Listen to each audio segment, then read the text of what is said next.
Everyone, welcome back to my channel smart study with Srishti. So आज हम पढ़ेंगे class 7 का social science geography chapter 3 our changing earth. तो चलिए हम इसे शुरू करते हैं। तो जो लिथोस्फीयर होता है, जो लैंड होता है, वो ब्रोकन होता है, बहुत टूटता है बहुत सारे नंबर ऑफ प्लेट्स में, जिसको हम कहते हैं लिथोस्फेरिक प्लेट्स। ठीक है, तुम सरप्राइज हो जाओगे ये सोच के कि जो ये प्लेट्स होती हैं ना, वो बहुत धीरे धीरे मूव करता है, जैसे कि मिलीमीटर्स ऑफ ईच। ये इसलिए होता है बिकॉज जो मूवमेंट होती है मोल्टन मैग्मा की हमारे अर्थ के अंदर ना, वो मोल्टन मैग्मा जो हमारे अर्थ के अंदर होता है वो मूव करता है गोल मैनर, मतलब वो गोल गोल घूमता है। ठीक है, जो मूवमेंट होती है इन प्लेट की वो कॉज करती है चेंजेस हमारे अर्थ के सरफेस, अर्थ के ऊपर पे जो अर्थ होता है वो मूवमेंट, अर्थ की जो मूवमेंट होती है वो डिवाइडेड होती है उसके बेसिस पे, उसके फोर्स पे जो उसको कॉज करता है।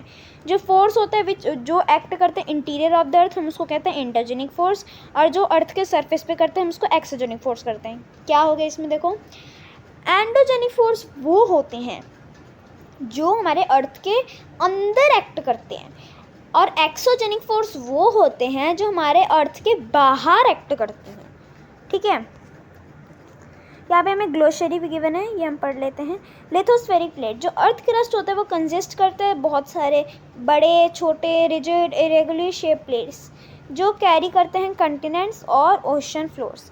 ठीक है, endogenic force some time produce करता है कुछ मूवमेंट, और एट द अदर टाइम वो प्रोड्यूस करता है धीरे से मूवमेंट। ठीक है, और सडन मूवमेंट जैसे कि अर्थक्वेक हो गया, वोल्केनोज हो गया, जो कॉज करता है मास डिस्ट्रक्शन और सरफेस पे। ठीक है, is it clear? Yes.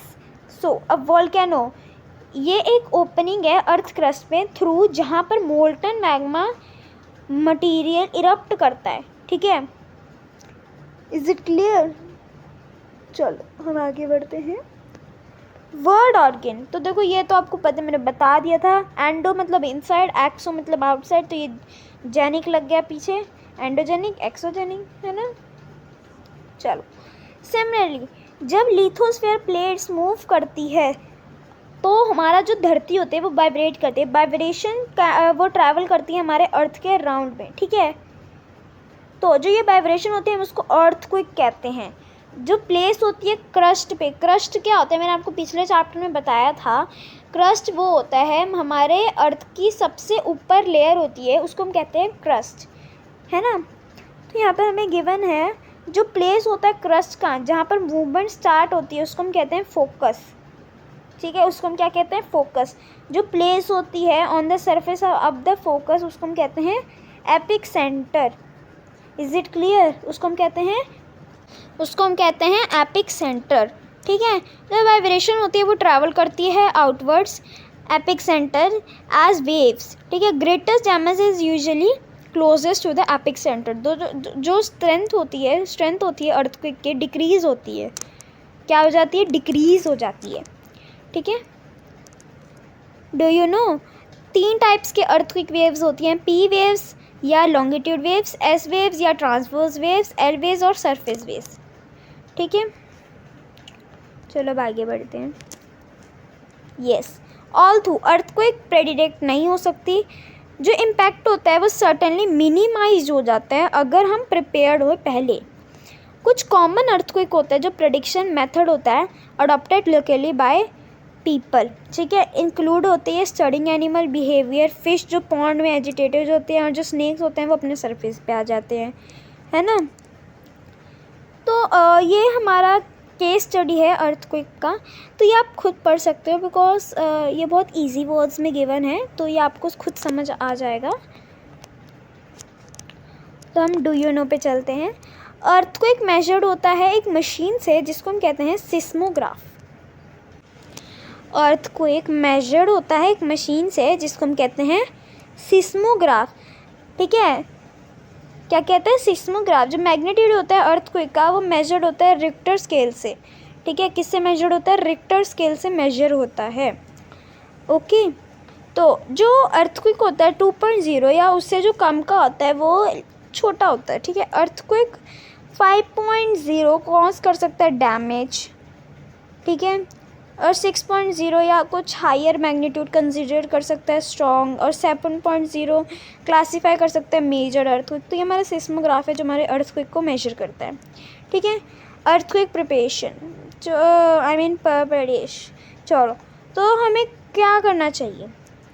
Safe spot, हमें किचन काउंटर के नीचे, टेबल या डेस्क या हमारे दीवार के कोने में खड़ा होना चाहिए जब अर्थक्वेक आ रहा हो, ठीक है। स्टे अवे फ्रॉम, हमें फायर प्लेसेस से दूर होना चाहिए। एयर अराउंड, जिनमें से विंडो, डैट, शटर है ना, उनसे हमें दूर होना चाहिए। मिरर, पिक्चर फ्रेम, सबसे। और हमें हमेशा दूसरे लोगों को ये अफवाह फैलानी चाहिए कि अर्थक्वेक है, हमें ये सेफ़ रहना चाहिए, सारा कुछ हमें बताना चाहिए उन्हें भी, ठीक है, ताकि सब लोग सेफ़ रहें।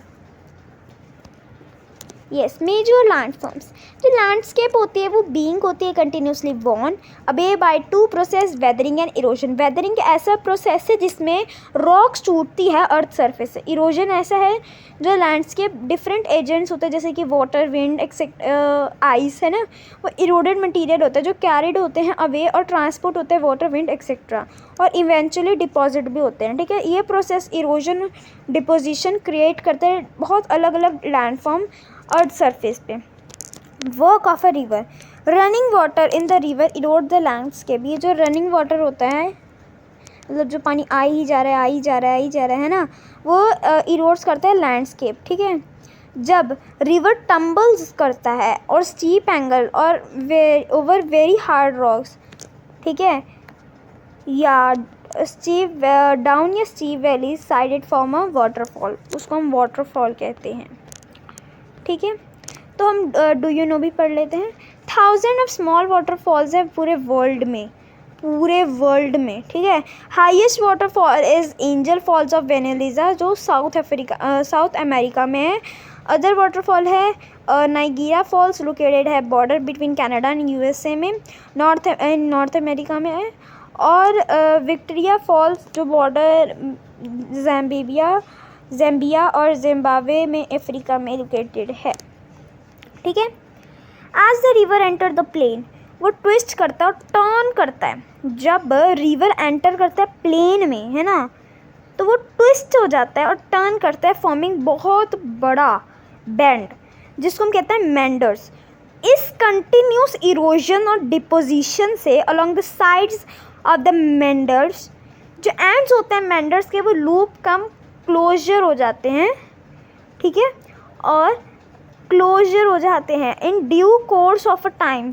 जो Mendhar loop cut off form करता है रिवर और फॉर्म करता है कट ऑफ लेक, उसको हम कहते हैं oxbow lake. At the time जो रिवर होता है ओवरफ्लो करता है अपनी बैंक्स, ये लीड करता है flooding of the neighbouring areas. As जब ये फ्लूड हो जाता है, ये डिपॉजिट करता है लेयर फाइन सॉल्ट के और जो दूसरे मटेरियल होते हैं सेडिमेंट्स के अलॉन्ग उसकी बैंक के साथ, ये लीड्स करता है formation of flat fertile flood plains, ठीक है। ये रेस करता है बैंक जिसको हम कहते हैं लीव्स। आज जब रिवर अप्रोच करता है सी को, तो जो स्पीड होता है फ्लोइंग वाटर का वो डिक्रीज हो जाता है, ठीक है। और रिवर बिगेन हो जाता है, क्या करने लगता है, रिवर टूटने लगता है नंबर ऑफ स्ट्रीम्स में, जिसको हम कहते हैं डिस्ट्रीब्यूटरी। तो रिवर धीरे हो जाते हैं और वो बिगेन करता है डिपॉजिट्स ठीक करने में, ठीक है। और हर डिस्ट्रीब्यूटरीज फॉर्म करती है अपनी ओन माउथ, जो कलेक्शन होता है सेडिमेंट्स का फ्रॉम ऑल द माउथ्स, उसको हम कहते हैं delta. Work of a sea waves, जो इरोजन होता है, ठीक है, जो इरोजन होता है और डिपोजिशन होता है सी वेव्स का, वो गिव करता है rise to coastal landform. Sea waves continuously strike करता है at the rocks, crack develops करते हैं और जो टाइम होता है वो बिकेम करता है लार्जर और वाइडर, ठीक है। थस हॉलो लाइक्स केव्स और फॉर्म्ड होती हैं रॉक्स पे, इनको हम कहते हैं sea caves. As this cavities become bigger, जब ये बड़ा हो जाता है और bigger only on the roof of the caves में, thus forming sea arches. Further erosion बच जाती हैं फिर, है ना। तो ये वॉल जैसे जो फीचर है उसको हम कहते हैं स्टैक्स। स्टीफ रॉकी कोस्ट राइजिंग होती है almost vertically above sea water, जिसको हम कहते हैं क्लिफ। सी वेव डिपॉजिट करती है sediment along with shores forming branches. Work of ice, glaciers river of ice, जो इरोड होती है लैंडस्केप बाय बलडोजिंग सॉइल, और स्टोन्स एक्सपोज करते हैं सॉलिड रॉक बिगोर, ठीक है। ग्लेशियरीज कार्व आउट करती है डीप हॉलो देयर, और जो आइस होती है वो पिघल जाती है और वो फिर भर जाती है वाटर से और बिकेम बहुत सुंदर लेक बन जाती है माउंटेन्स में। ये मटेरियल कैरिड होता है ग्लेशियर सच एस रॉक्स, बड़े और छोटे, ठीक है। और जो सैंड मिट्टी होती है और सिल्ट गेट्स होते हैं डिपॉजिट, दिस डिपॉजिट फॉर्म करते हैं ग्लेशियर मोरेनिस, ठीक है। हमारा ये लास्ट पेज है वर्क ऑफ विंड। क्या तुमने कभी डेजर्ट विजिट किया है? अगर तुमने किया है तो उस सैंड ड्यून्स के ना तुम पिक्चर्स क्लिक करके लाओ। एक active agent of erosion deposition in the desert is wind. Desert में तुम देख सकते हो कि रॉक्स होती है, उनकी शेप मशरूम टाइप सी होती हैं। कॉमनली हम उसको मशरूम रॉक्स कहते हैं, जो इरोड करती है lower section of the rocks more than the upper part. Therefore जो जैसे ये रॉक्स के पास ना नैरो बेस और वाइडर टॉप होता है, जब विंड ब्लोज होता है तो ये लिफ्ट करता है, ट्रांसपोर्ट करता है फ्रॉम वन प्लेस टू एक जगह से दूसरी जगह। जब ये रुकता है ब्लोइंग तो ये सैंड फॉल्स और वो डिपॉजिट होता है लो हिल में जैसे स्ट्रक्चर, जिसको हम कहते हैं सैंड ड्यून्स। जब ग्रेन और सैंड और बहुत फाइन हो जाते हैं और लाइट हो जाते हैं तो जो विंड होती है वो कैरी करती है बहुत ज़्यादा डिस्टेंस। जब सैंड डिपॉजिट हो जाता है बड़े एरियाज़ पे, उसको हम कहते हैं loesses. Large deposits of loesses found in China. Large deposit of loesses found in China. तो हमारा ये चैप्टर भी कंप्लीट हो गया है। If you have any doubt in this chapter let me in comment section. So अभी के लिए बाय, और इसके क्वेश्चन आंसर्स मैं आपको अगले चैनल पे अगले वीडियो पे डाल दूँगी। सो अभी के लिए बाय।